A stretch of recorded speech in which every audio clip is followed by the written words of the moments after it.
আপনাকে ভবানীপুরে হারাবো, নন্দীগ্রামে এবার ওকে হারিয়ে ছাড়বো।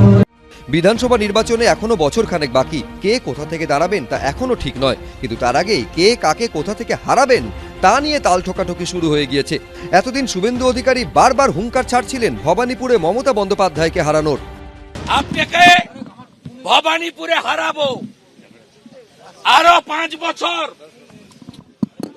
হারার যন্ত্রণা বয়ে বেড়াতে হবে, যেভাবে নন্দীগ্রামে হারার যন্ত্রণায় চিৎকার করছেন। এবার নন্দীগ্রামে শুভেন্দু অধিকারীর গড়ে তাকে হারানোর চ্যালেঞ্জ ছুড়ে দিতে শুরু করলেন তৃণমূলের বিধায়ক সাংসদরা। তবে এইটুকু আপনাদের মাধ্যমে বলে দিচ্ছি, নন্দীগ্রামে এবার ওকে হারিয়ে ছাড়বো। আর ওর এমএলএ হিসেবে ডিউরেশন মাত্র 1 বছর, তারপরে রাস্তায় ঘুরে বেড়াবে। আগেও যেমন বলেছিলাম, আজও আবার বলে যাচ্ছি, 1 বছর পর রাস্তায় ঘুরে বেড়াবে। যদি উনি জিততে পারেন তাহলে আমি 25,000 টাকা আমি ব্যাংক ড্রাফট করে দেবো না। উনি নন্দীগ্রামে দাঁড়ালেও হারবেন, নন্দীগ্রামে না, যেখানে দাঁড়াবেন ওখানে হারবেন, এটা নিশ্চিত। শুভেন্দু অধিকারীকে হারানোর কল্যাণ বন্দ্যোপাধ্যায়ের হুঙ্কারের পাল্টা জবাব দিয়েছে বিজেপি। কল্যাণ বন্দ্যোপাধ্যায় যদি প্রার্থী হন স্বাগত তাকে, তার নেত্রী হারাতে পারলেন না, কল্যাণ বন্দ্যোপাধ্যায় কি করে হারাবেন? 2021 সালে বিধানসভা নির্বাচনে নন্দীগ্রামে 1956 ভোটে জয়ী হন শুভেন্দু অধিকারী।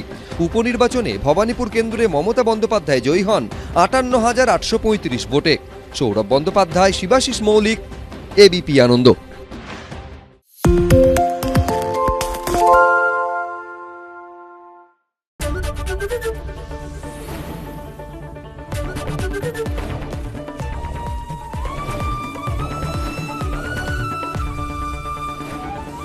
এবিপি আনন্দ, এগিয়ে থাকে, এগিয়ে রাখে।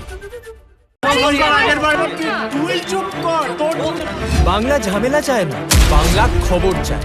বাংলা খবর, বাংলার খবর। বাংলা চেঁচামেচি চায় না, বাংলা খবর চায়। বাংলা খবর, বাংলার খবর। আরে চাটা দে ভাই, আমার একটা চা দেন। কি হলো আমারটা?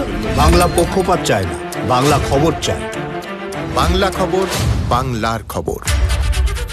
সত্য অন্তহীন, সত্যের খোঁজও তাই, সত্য সন্ধানে তাই আমরা অক্লান্ত, অকুতভয়। এবিপি আনন্দ নতুন ভাবনার প্রতীক, যা মনে মুক্ত, তথ্যে যুক্ত এবং যাবতীয় সীমানার বাঁধন থেকে মুক্ত। সীমা না শব্দটির মধ্যে লুকিয়ে আছে মানা শব্দটি, যেন চোখ রাঙানি এক অদৃশ্য বেড়াজাল, যা আটকে রাখে আমাদের এক ছোট্ট গণ্ডির মধ্যে। একমাত্র সঠিক খবরই গড়ে তুলবে এক মুক্ত সমাজ।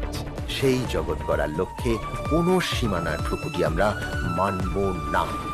এবিপি আনন্দ, এগিয়ে থাকে, এগিয়ে রাখে।